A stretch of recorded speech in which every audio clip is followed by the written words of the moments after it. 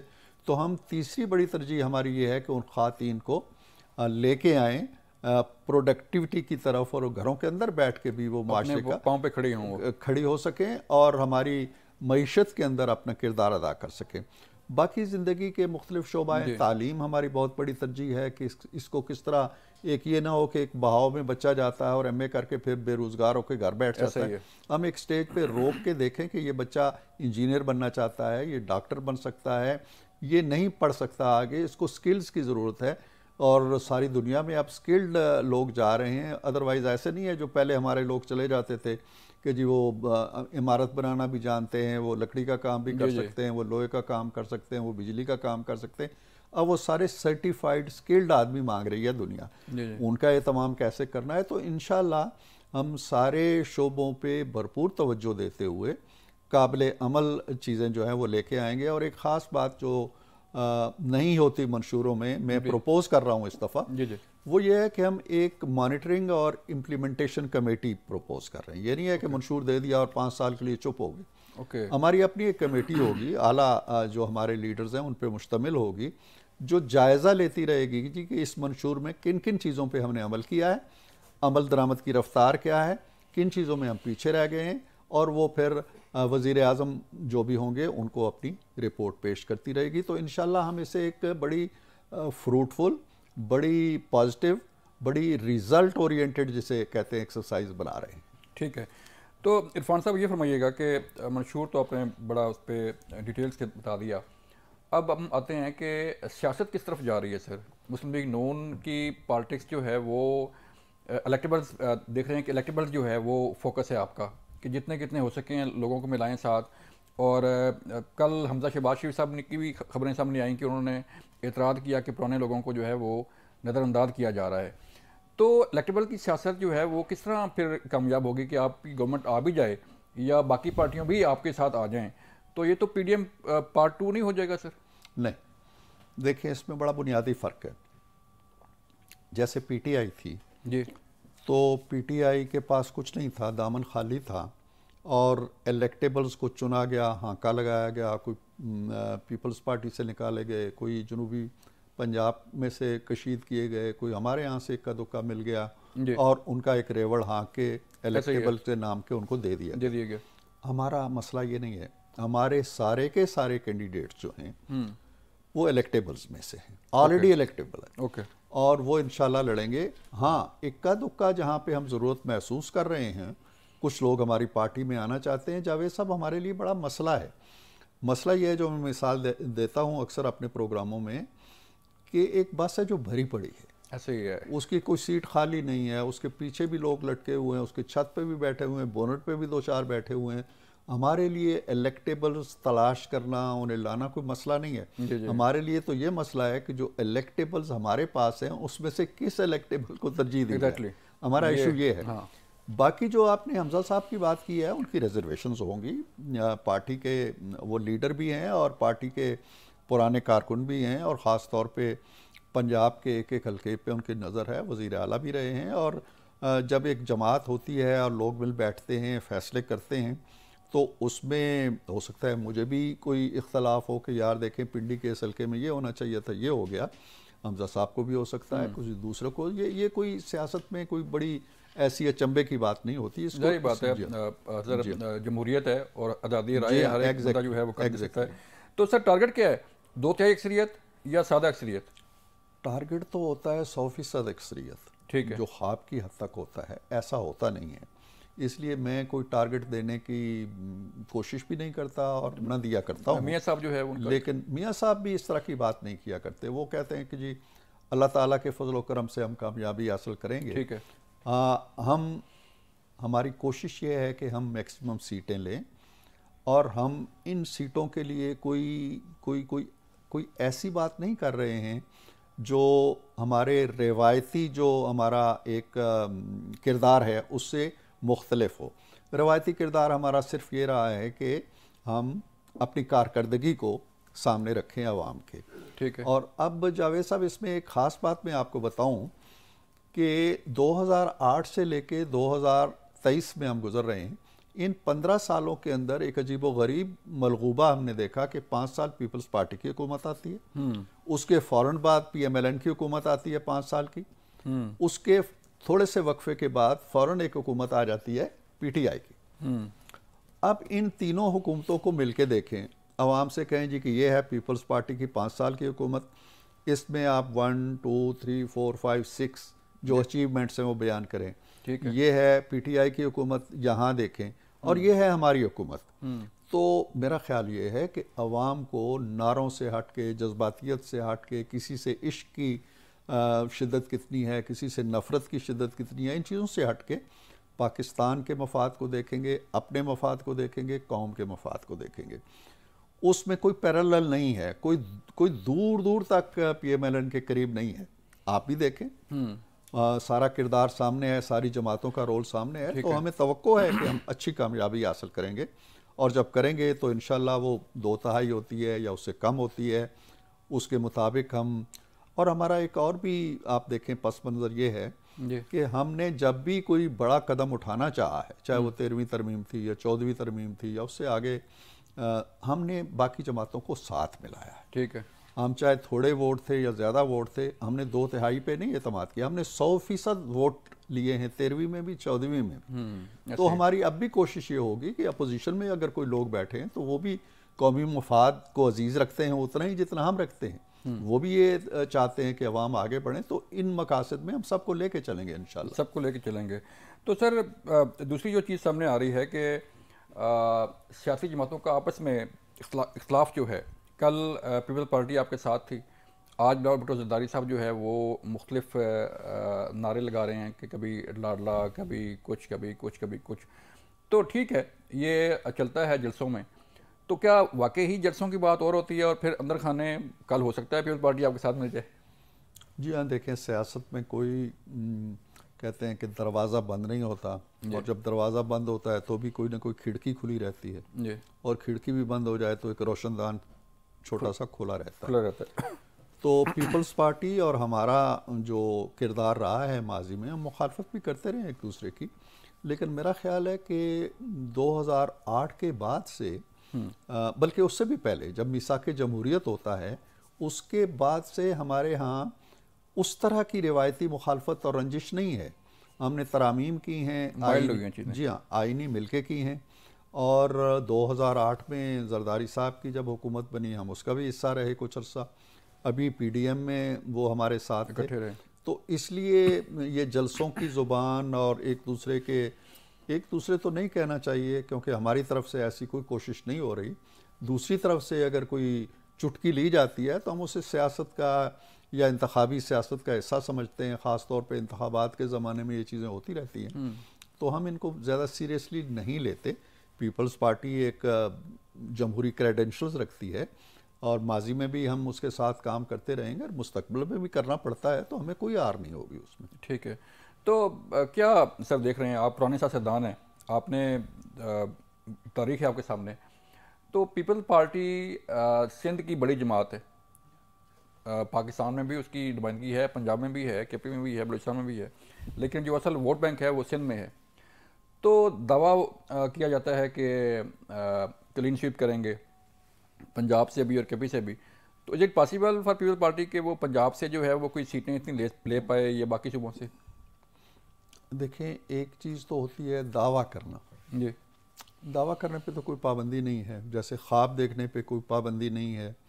دعویٰ بھی کیا جا سکتا ہے, میں وزیر اعظم بنوں گا, یا ہم سویپ کریں گے, یا ہماری حکومت آ رہی ہے. تو ان چیزوں پہ نہ کوئی قانون روکتا ہے, نہ کوئی آئینی ضابطہ ہے کہ ہم کہیں تم کیوں کہتے ہو. جی کہتے رہیں, ہم بھی یہ دعویٰ اگر کرنا چاہیں گے تو کر دیں گے, لیکن ہونا وہی ہے جو زمین پہ عوام نے فیصلہ کرنا. ٹھیک ہے. سندھ میں اگر عوام ان کو ووٹ دیں گے, وہ برسوں سے 25-30-50 سال سے سندھ میں حکومت کر رہے ہیں, پھر سندھ میں حکومت مل جائے گی. پنجاب کے لوگوں کی بھاری اکثریت اگر ان پہ اعتماد کرتی ہے, ویل اینڈ گڈ, لیکن زمینی حقائق یہ ہیں کہ وہ پنجاب میں اپنی جڑیں کھو چکے ہیں. اوکے. وہ برسوں ہو گئے کہ وہ پنجاب سے انہوں نے خود اپنی وجوہات ہیں، جو بھی وجوہات ہیں، پنجاب کی سرزمین ان کے لیے بنجر ہو چکی ہے پیپلز پارٹی کے لیے۔ ٹھیک ہے، اس حقیقت کو وہ جانتے ہیں، مانتے بھی ہیں، چاہے اس کا اعلان کریں یا نہ کریں، لیکن اینی ہاؤ وہ ووٹر کے ہاتھ میں ہے تقدیر اپنی، وہ جو بھی فیصلہ کریں گے ہمیں تو قبول ہوگا۔ چلیں جو بھی فیصلہ کرنا ہے عوام نے کرنا ہے۔ مجھے ایک بریک کے لیے کہا جا رہا ہے سر، اور جب بریک سے واپس آئیں گے تو ہم بات کریں گے کہ اگلی گورنمنٹ جو ہے وہ کس کی بننے جا رہی ہے۔ عرفان صاحب کی بڑی نظر ہے سیاسی امور پر، ان سے پوچھیں گے کہ اگلی گورنمنٹ کس کس جماعت کی ہو سکتی ہے۔ ملتے ہیں بریک کے بعد۔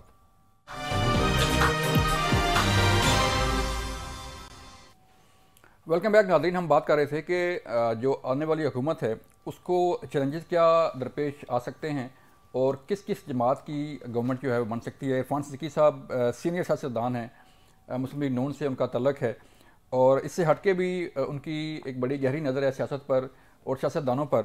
تو عرفان صاحب آپ بھی کوشش کر رہے ہیں، ہر جماعت کوشش کرتی ہے کہ اس کی گورنمنٹ آئے، پیپل پارٹی اپنے دعوے کر رہی ہے، نون لیگ اپنی کوششیں کر رہی ہے، تو کیا سمجھ رہے ہیں آپ گورنمنٹ جو ہے وہ کس کی ہوگی اور اس میں شامل کون کون سر ہو سکتے ہیں؟ دیکھیے جاوید صاحب، جیسے میں نے پہلے عرض کیا کہ پریڈکشن بڑی مشکل ہوتی ہے، جی سرویز آنا شروع ہوں گے اب، اور اکثر و بیشتر جب ہفتہ 10 دن انتخابات میں رہ جاتے ہیں تو اس وقت جو مختلف سرویز کو کنسالیڈیٹ کیا جاتا ہے تو پھر اس آئینے میں اندازہ ہو جاتا ہے کہ کون سی پارٹی آگے جا رہی ہے۔ اور اس سٹیج پہ میرا خیال ہے کہ ہم یہ سمجھتے ہیں کہ ہم کمفرٹیبل ہیں، اور اب تک کا جو ہمارا اپنا جائزہ ہے، پی ایم ایل این دوسری جماعتوں سے آگے ہے، بہت آگے ہے، اور ہمیں توقع ہے کہ عوام ہماری کارکردگی کی وجہ سے، کسی نعرے کی وجہ سے نہیں، کسی محبت کی وجہ سے نہیں، کسی عشق کی وجہ سے نہیں، کسی کلٹ کی وجہ سے نہیں، ہماری جو کارکردگی ہے، ہماری جو پرفارمنس ہے، اس کو دیکھیں گے۔ جب وہ چاروں طرف دیکھتے ہیں کہ جی یہ موٹر وے ہے تو یہ کس نے بنائی تھی، یہ بجلی کے کارخانے ہیں تو یہ کس نے دیے تھے، یہ ہم نے ہاتھ میں اٹھایا ہو تو یہ فائبر آپٹک کون لے کے آیا تھا، چاروں طرف نواز شریف کے اور پی ایم ایل این کے آثار موجود ہیں۔ ٹھیک ہے، دوسری کسی جماعت کے کوئی آثار موجود نہیں ہیں۔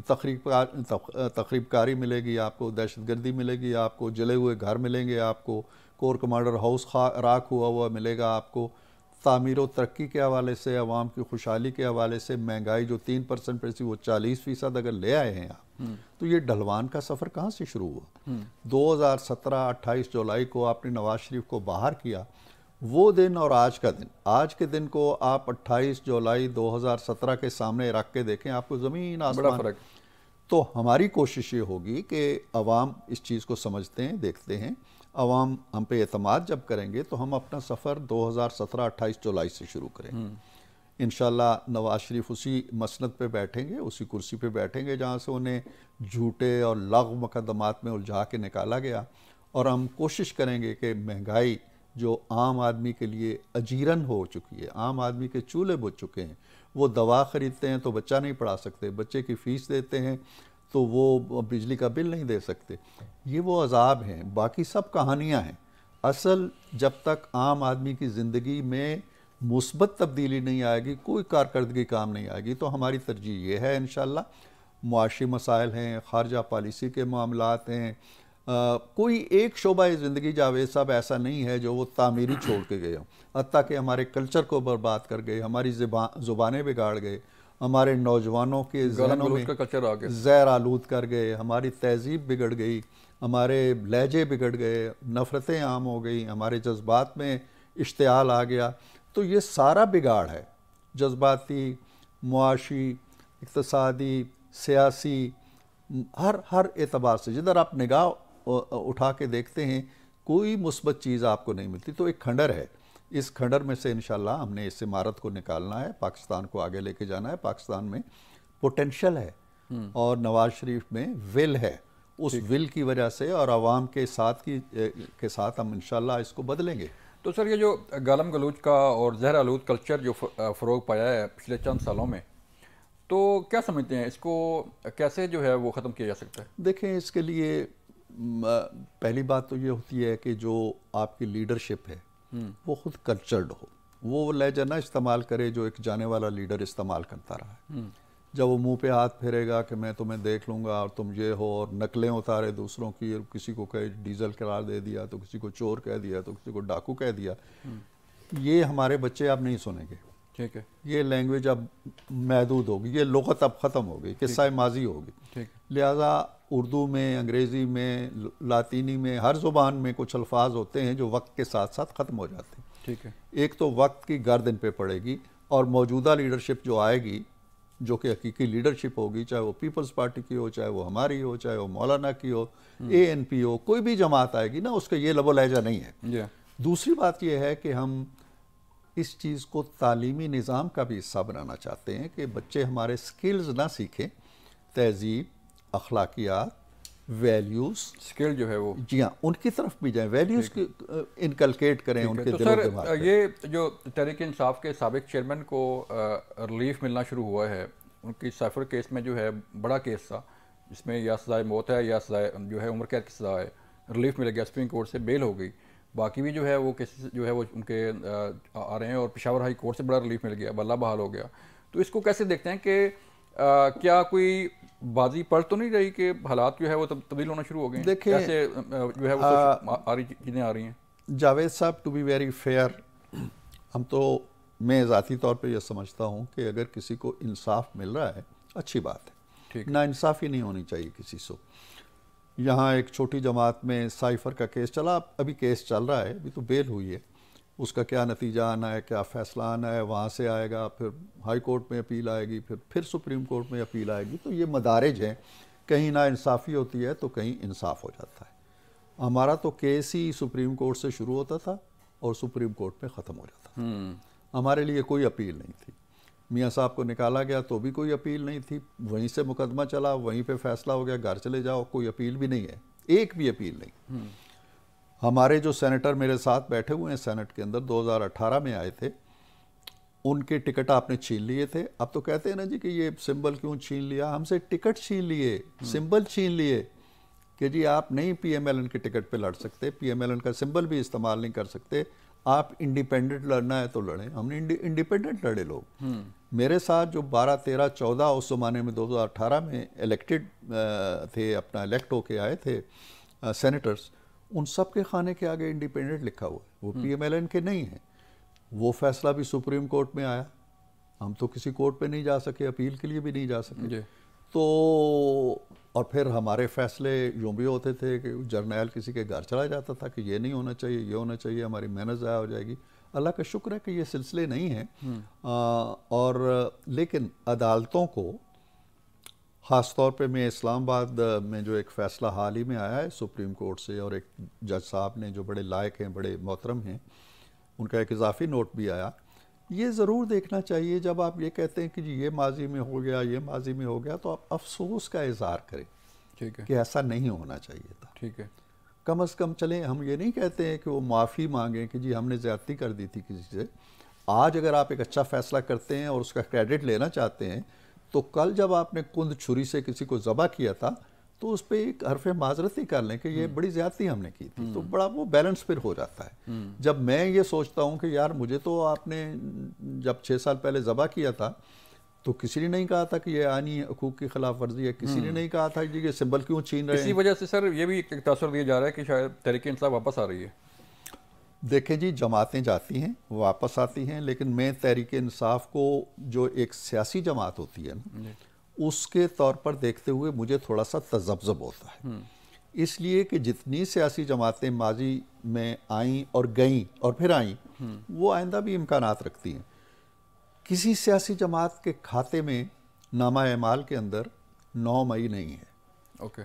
ایک جماعت جو کہتی ہے میں سیاسی جماعت ہوں، اور وہ رات کو حملے کرتی ہے، شام کو کور کمانڈر کا گھر جلاتی ہے، جی ایچ کیو پہ اٹیک کر دیتی ہے، میاں والی بیس پہ اٹیک کر کے جہاز جلا دیتی ہے، کوئٹہ چھاونی پہ حملہ کر دیتی ہے، مردان پنجاب ریجمنٹ پہ چڑھ دوڑتی ہے، اور اگلے دن کہتی ہے جی میں سیاسی جماعت ہوں. اس کا فیصلہ ہونا چاہیے جو نہیں ہو رہا ابھی تک. اسی لیے یہ کنفیوژن ہے. تحریک انصاف پتہ نہیں آگے چل کے دیکھیں نا، ایم کیو ایم تھی، اس کا بھی ایک لیڈر تھا، انہوں نے لیڈر کو چھوڑ دیا اور اپنا ایک الگ تشخص بنا لیا، اور وہ موجود ہے آج تک. ٹھیک ہے. اگر تو تحریک انصاف اس فساد کی جڑ کو یا اس ذہن کو یا اس منصوبہ ساز شخصیت کے ساتھ ناطہ جوڑے رکھتی ہے اور ان کی نفسیات کے ساتھ، ان کے لائے عمل کے ساتھ، ان کے نظریات کے ساتھ جڑی رہتی ہے تو اس کا کوئی مستقبل نہیں. ٹھیک جی ٹھیک. اگر وہ اس سے پاک صاف ہو کے آتی ہے تو ٹھیک ہے. ٹھیک. تو پیپلز پارٹی سر کہاں کھڑی ہے؟ پیپلز پارٹی آج بی بی شہید کی برسی بھی ہے، تو پیپلز پارٹی کے ساتھ جو ہے وہ میں نے پہلے بھی بات کی تھی کہ سیاسی اتحاد جو ہے نون لیگ کا ہو سکتا ہے یا باقی سیاسی جماعتوں، جیسے Peoples Party level playing field کی بات کر رہی ہے، ایسے Tehreek Insaf level playing field کی بات کر رہی ہے، تو نون لیگ کے تو پاس ہے نا لیول پلینگ فیلڈ؟ دیکھیں لیول پلینگ فیلڈ ایک عجیب و غریب چیز ہوتی ہے. میرا خیال ہے کہ سب کے پاس ہے. سب کے پاس جو کچھ ریلیف آپ نے خود ذکر کیا، کس کا کسی ایک کا نام لیں کہ جی اس کا وہ نامینیشن پیپر چھن گئے تھے تو جمع نہیں کرا سکے. پورے پاکستان کی سرزمین میں کوئی ایک حلقہ بتا دے جہاں ان کے نامینیشن نہیں ہے. ایک ایک حلقے میں 10 نامینیشن ہیں ان کے. پراپگنڈے کو چھوڑ دیں، آپ جھوٹ کو چھوڑ دیں جو کلچر ہے ان کا. حقیقت یہ ہے کہ سب کے اس سے بڑی لیول پلینگ فیلڈ کیا ہے کہ آپ کو اگر نشان آپ سے چھینا گیا آپ کو مل گیا. یہی ہے نا لیول پلینگ فیلڈ. آئیں الیکشن لڑیں. لیول پلینگ فیلڈ یہ ہے کہ آپ کے پاس آپ جائیں نا ایک حلقے میں بتائیں کہ جی ہم نے 4 سال یہ کیا ہے آپ کے ساتھ، یہ نہیں ہے آپ کے پاس. ٹھیک ہے. تو لیول پلینگ فیلڈ ہے، سب کے پاس ہے بالکل، انکلوڈنگ پی ٹی آئی. تو عرفان صاحب ایک تاثر یہ بھی دیا جا رہا ہے کہ جیسے میاں صاحب ناراضگی کا اظہار بعض دفعہ اپنے پارلیمانی بورڈ کی میٹنگ میں کرتے ہیں کہ حساب ہونا چاہیے، احتساب کی بات کرتے ہیں، یا 93 کی یا کارگل وار کی بات کرتے ہیں، تو میاں صاحب کی کوئی ناراضگی یا سسٹم پہ کوئی ایسی چیز ایسی ہے کہ جو ہے وہ میاں صاحب کو جو ٹیز کر رہی ہے یا انہیں ناراض کر رہی ہے؟ میرا خیال ہے پوری قوم کے ذہن میں ہے، آپ کے ذہن میں بھی ہونی چاہیے، میرے ذہن میں بھی ہے، جس گھر کا چولہا بجھا ہوا ہے اس کے ذہن میں بھی ہے کہ یار مجھے تو دوائی بھی مفت مل رہی تھی، میرے تو بجلی کے بل بھی اتنے نہیں آتے تھے، میرا تو مہنگائی بھی اتنی نہیں تھی، چیزیں سستی ملتی تھیں، چینی 50 روپے کی میں لے رہا تھا، 250 کی لے رہا ہوں. ہر آدمی یہ سوچتا ہے ایسا کیوں ہوا، کس نے کیا اور کس لیے کیا. اس لیے میاں صاحب یہی سوال کر رہے ہیں، عوام کے حوالے سے کر رہے ہیں. ٹھیک. اپنی ذات میں تو جو ہوا سو ہوا. ملک کو آپ کہاں چھوڑ گئے؟ سی پیک میں آپ کو 40-50 ارب ڈالر کی ایک سرمایہ کاری لے کے آئی، وہ 4 سال وہ ایک اچھا خاصا چلتا ہوا پروجیکٹ آپ نے جامد کر دیا، دوستوں کو آپ نے ناراض کیا، ملک تباہ برباد ہو گیا. تو یہ ایک لیڈر کا کنسرن ہے، دکھ ہے جس کا وہ اظہار کرتا ہے کہ ایسا کیوں کیا. وہ اس لیے نہیں کہہ رہے کہ ان کو یہ پکڑو اور ان کو پھانسی لگاؤ، اپنا حساب تو جو ہے سو ہے. قوم و ملک کا حساب کون دے گا؟ پاکستان ایک مظلوم ہے. دیکھیں نا، نواز شریف نہیں بول رہا، پاکستان بول رہا ہے. پاکستان یہ پوچھ رہا ہے کہ مجھے اس سال سے کیوں 2-4 کیا تم نے؟ میں 2017 میں اچھا بھلا ترقی کر رہا تھا، میں نے IMF سے نجات حاصل کر لی تھی، میں فاٹف کی وائٹ لسٹ میں آ گیا تھا، میری اتنی سرمایہ کاری آ گئی تھی، میرے یہاں لوڈ شیڈنگ ختم ہو گئی تھی، تم نے میرے ساتھ کیا کیا؟ یہ ہے جو پاکستان پوچھ رہا ہے. تو سر وزیر اعظم میاں صاحب ہی ہوں گے؟ بعض لوگ کہتے ہیں کہ شہباز شریف صاحب شاید بن جائیں. دیکھیں پارٹی کا جو فیصلہ ہے وہ ایک سلاٹ کے بارے میں تو ہے. وزیر اعلیٰ کون ہوگا پنجاب کا، کسی اور صوبے میں ہمیں حکومت ملتی ہے تو کیا ہوگا. بعض لوگ یہ کہہ رہے ہیں کہ شہباز شریف صاحب شاید وزیر اعظم بن جائیں. یہ شاید کی بات ہے. ایک چیز جو میں پارٹی کے فیصلے کی بات کر رہا ہوں وہ یہ ہے کہ اگر PMLN وفاق میں حکومت بناتی ہے تو پارٹی کا فیصلہ یہ ہے کہ نواز شریف وزیر اعظم ہوں. ٹھیک ہے. تو الیکشن 8 فروری کو ہونے جا رہے ہیں، اور کبھی یہ کہا جاتا ہے کہ موسم ایسا ہوگا، کبھی سیکورٹی کی صورتحال، تو کبھی یہ صورتحال، لیکن سپریم کورٹ کہہ رہی ہے کہ پتھر پہ لکیر ہے.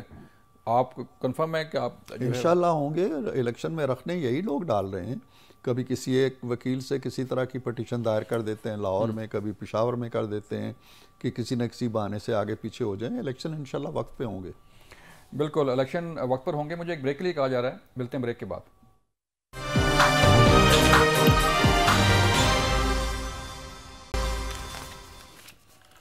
ویلکم بیک ناظرین. ہم بات کر رہے تھے کہ تحریک انصاف الیکشن میں حصہ لینے جا رہی ہے، لیکن کیا تحریک انصاف کے پاس لیول پلینگ فیلڈ ہے؟ اور جو فیصلہ آیا پشاور ہائی کورٹ سے وہ کس حد تک تحریک انصاف کو جو ہے وہ ایج دے سکتا ہے یا ان کی کمپین میں جو ہے وہ حصہ ڈال سکتا ہے؟ اس پر بات کرنے کے لیے ہمیں جوائن کیا ہے ڈاکٹر سینٹر ہمایوں محمد صاحب نے، تحریک انصاف کے رہنما ہیں. ان سے بات کریں گے. ڈاکٹر صاحب شکریہ ہمیں وقت دینے کا. سر بتائیے گا سر کہ جو لیول پلینگ فیلڈ کا آپ لوگ بار بار کہہ رہے تھے کہ ہمیں لیول پلینگ فیلڈ نہیں ہے، آپ کے جو کینڈیڈیٹس ہیں انہوں نے سب سے زیادہ کاغذات نامزدگی جمع کرائے، آپ کے کینڈیڈیٹ سب سے زیادہ میدان میں ہیں، اور جو پشاور ہائی کورٹ کا فیصلہ ہے بلے کی واپسی کے بعد، تو کیا آپ تحریک انصاف کہہ سکتی ہے کہ لیول پلینگ فیلڈ مل گئی سر؟ کی سمجھ یہ نہیں آتی کہ آپ لوگ لیول پلینگ فیلڈ کے لیے اگر کوئی اپنے کاغذات نامزدگی درج کرتے تو آپ کہتے ہیں کہ انہوں نے لیول پلینگ فیلڈ مل گئی. آپ نے کیا دیکھا ہے کہ ہمارے جس طریقے سے ہمارے یہ جمع ہو رہے تھے پیپر، جس طریقے سے ہمارے لوگوں کو ہراساں کیا جا رہا تھا، کسی کینڈیڈیٹ کو پکڑ رہے تھے، کسی کو 3 MPO کے تحت کر رہے تھے، کسی کے پیپرز چھین کر جا رہے تھے، کسی کو ان کے لائر کو اندر کر رہے تھے جو لے کر جا رہا ہے وغیرہ وغیرہ. اگر وہ لیول پلینگ فیلڈ ہے تو پھر مجھے سمجھ نہیں آتی باقیوں کو کیوں نہیں مل رہی، خالی پی ٹی آئی کو کیوں مل رہی ہے. اگر یہی لیول پلینگ فیلڈ ہے تو صرف پی ٹی آئی کو کیوں مل رہی ہے. نمبر 2، اس کے بعد جیسے تیسے کرا کے ہم لوگوں نے جتنے بھی کارکن تھے، جب ہم نے اس طریقے کا جو ایک نیا گھنونے قسم کا مذاق پورے پاکستان کے ساتھ کیا جا رہا تھا، تو ہم نے پھر امپرووائز کیا. ہم نے امپرووائز یہ کیا کہ ہم نے کہا جس حلقے میں جتنے لوگ بھی ہیں جو الیکشن لڑنے کے لیے مطلب کینڈیڈیٹ سے، ہم نے کہا آپ سارے جمع کرا لو، ہم دیکھ لیں گے کہ کون اس پولیس راج سے نکل جاتا ہے. تو اینڈ میں جب ساری آرگنائزیشن سے نکل جائے گا، اس کے بعد پھر ہم اس وقت ان کو شارٹ لسٹ کر کے دیکھ لیں گے کہ کون کون نکل رہا ہے. تو ہم نے یہ اسٹریٹجی اپنائی تھی، کیونکہ ہم لوگ تو امپرووائز کر رہے ہیں، جیسے جیسے ہمارے اوپر یہ لوگ مصیبتیں ڈال رہے ہیں ہم ویسے ویسے اپنے آپ کو بچا رہے ہیں. ٹھیک ہے نا. اب سیکنڈ چیز ہے، اب آپ دیکھ رہے ہیں اب اسکروٹنی کے لیے کیا ہو رہا ہے. میں آپ کو بتا دیتا ہوں، ڈیچی خان میں وہاں پہ جو زرتاج گل ہے، ان کے جو 2 پروپوزر اور سیکنڈر جو ہے، ان عورتوں کو پکڑ کے جیل میں ڈال دیا ہے، غائب کر دیا ہے، جیل میں ڈال دیا ہے. آپ نے دیکھا ہے ابھی یہ ایک اور پی پی کون سا تھا، اس میں بھی اسی طریقے سے جو سیکنڈر ہے، پروپوزر ہے، ان کو پکڑ کے اندر کر رہے ہیں، مختلف جگہوں پہ کر رہے ہیں. کیا یہ اس کو آپ لوگ یا اس کو election commission level playing field کہتے ہیں؟ کیا اس کو جو جسٹس اطہر لیکن سر اس کے باوجود بھی تمام سیاسی جماعتوں سے آپ کے کینڈیڈیٹ زیادہ ہیں. سر جی، ہمارے تو ووٹر بھی ان سب سے زیادہ ہیں، ہمارے تو لوگ بھی ان سے زیادہ ہیں، ہمارے تو خلوص بھی ان سے زیادہ ہے، ہمارا تو جوش بھی ان سے زیادہ ہے، ہمارا تو جو ریزولو ہے کہ پاکستان، اسی جوش نے سر معاملہ خراب بھی تو کیا نا، اسی جوش نے. دیکھیں وہ ایک کنٹروورشل، وہ ایک ایسی بات ہو جاتی ہے، اس میں جو ہوا تھا وہ بڑا غلط ہوا تھا، لیکن ایٹ دا سیم ٹائم اس میں بعض ہمارے یہ چیزیں ہم سمجھتے ہیں کہ بعض جگہوں پہ وہ تحریک انصاف والے نہیں تھے، کچھ اور لوگ، جیسے ابھی پچھلے دنوں یہ فواد حسن فواد کہہ رہے تھے کہ جو اسلام آباد میں جو عورتوں کے ساتھ، جو بلوچستان کے ان کے ساتھ ہوا، انہوں نے کہا لوگ ماسک پہن کر آئے ہوئے تھے اور اپنا وہ انہوں نے جا کے بدتمیزی کی تھی، اس کی وجہ سے ہوا تھا. تو اس طریقے سے ہم بھی یہ کہتے ہیں کہ بہت ساری چیزیں اسی لحاظ سے ہوئی تھی. وہ 259 جو پی پی 259 ہے، اس میں فیصل جمیل ہے، ان کے پروپوزر سیکنڈر کو بھاری تعداد پولیس لے کر گئی ہے. آپ نے دیکھا ہوگا کہ ابھی شاہ محمود رشید صاحب کو انہوں نے کورٹ نے کہا کہ ان کو چھوڑ دو، آگے سے جی ان کو پولیس والوں نے کس بدتمیزی سے ان کو پکڑ لیا. یہ جو انفارچونیٹلی اس وقت جو ہمارے جو مین تحفظات ہیں وہ 3 چیزوں کے اوپر ہیں. ایک، رول آف الیکشن کمیشن، وہ کس طریقے سے کر رہا ہے. Number 2، role of the caretaker government, and number 3 is انتظامیہ. وہ انتظامیہ جو جگہ جگہ یا تو ان کو ان کے پیپر چھوٹی چھوٹی باتوں میں رد کرنے کی کوشش کر رہے ہیں، اس کے علاوہ جو 3 MPOs کا وہ نکال رہے ہیں. تو یہ ساری چیزیں کر کے میرا نکال کے لیول پلینگ فیلڈ ہے. ہاں، ہم لوگوں کا ریزولو ایسا ہے، ہم لوگوں کی کنوکشن اتنی اسٹرانگ ہے کہ ہم لوگ کہتے ہیں کہ جو مرضی کر لو، ہم لوگوں نے اس الیکشن سے نہ بوائیکاٹ کرنا ہے اور نہ ہم نے میدان سے بھاگنا ہے. ہمارا تو سر جو الیکشن، ٹھیک ہے آپ الیکشن میں جا رہے ہیں، بہت اچھی بات ہے، تو جو الیکشن ہونے جا رہے ہیں 8 فروری 2024 کو، کیا تحریک انصاف ہارتی ہے یا جیتتی ہے؟ دونوں صورتوں میں جو رزلٹ ہے الیکشن کا وہ آپ قبول کریں گے، مانیں گے؟ مجھے ایک بات بتائیں، میں آپ سے سوال کرتا ہوں. آپ تو ان بائسڈ ہے نا، آپ تو اینکر ہیں، آپ تو صحافی ہیں، آپ تو ان بائسڈ ہیں. آپ آج کل جو دیکھ رہے ہیں، کیا وہ صحیح ہے جو ہو رہا ہے؟ سر یہ تو 2018 میں بھی ایسے ہی ہوا تھا نا، جب ہمارے سامنے تو وہ پناما جی آئی ٹی بھی ہے سر، ہمارے سامنے تو سر اپنا 2018 میں بھی بنی گالا کی صورتحال ہے، تو وہ تو ایک ہسٹری تو ہے نا سر۔ دیکھیں نا، بھٹو صاحب کا قتل ہوا تھا، آج اگر ہم کسی اور کا قتل کر دیں تو آپ یہ جسٹیفائی کریں گے کہ بھٹو صاحب کا قتل ہوا تھا تو اس لیے یہ قتل کر دو۔ اگر آج کسی جگہ پہ ہیروشیما ناگاساکی میں ایٹم بم گرا تھا تو آپ یہ جسٹیفائی کرو گے کہ ہاں جی جا کے ان کے اوپر یہ فلسطینوں کے اوپر ایٹم بم پھینک دو، کیونکہ ہیروشیما اور ناگاساکی پہ بھی ایٹم بم گرا تھا۔ کیا آپ جسٹیفائی اس بیسس پہ کر رہے ہو کہ 2018 میں ہوتا ہے؟ 2018 میں کیا ہوا تھا؟ 2018 میں کچھ بھی نہیں ہوا تھا۔ ان لوگوں کو 2018 سے پہلے ان کو یہ جو میاں نواز شریف اور مریم نواز کو ڈسکوالیفائی کیا تھا، اس کی وجہ سے سینٹ کے لیے ان کا نشان ہٹ گیا تھا۔ باقی ان کے کتنے بندوں کو 3 MPO کے تحت بند کیا تھا، ان کے کتنے بندوں کے میں اس لیے پوچھ رہا ہوں ہمایوں صاحب، میں اس لیے پوچھ رہا ہوں کہ جب آپ چیف الیکشن کمشنر پر عدم اعتماد کا اظہار کرتے ہیں اور پھر الیکشن بھی لڑتے ہیں، تو اس لیے میں پوچھ رہا ہوں کہ کیا پھر تحریک انصاف الیکشن مانیں گی، رزلٹ مانیں گی؟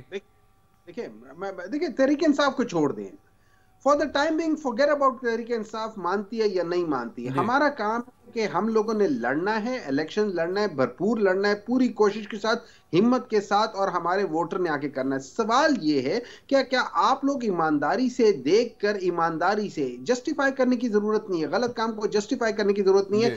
آپ نے اپنی قبر میں جانا ہے، نہ میں نے آپ کی قبر میں جانا ہے، ٹھیک ہے؟ آپ جسٹیفائی یہ کر کے بتاؤ، اور آپ بتاؤ گے کہ یا یہ الیکشنز ایمانداری سے صحیح ہوئے تھے، ٹرانسپیرنٹ ہوتے، فری ہوئے تھے یا نہیں ہوئے تھے، اور اگر ٹرانسپیرنٹ نہیں ہوئے تو کتنا % ٹرانسپیرنٹ نہیں ہوئے، کیا اندر ایک دھاندلی ہوئی تھی یا دھاندلا ہوا تھا یا باگڑ دھاندلا ہوا تھا کہ بہت بڑا دھاندلا۔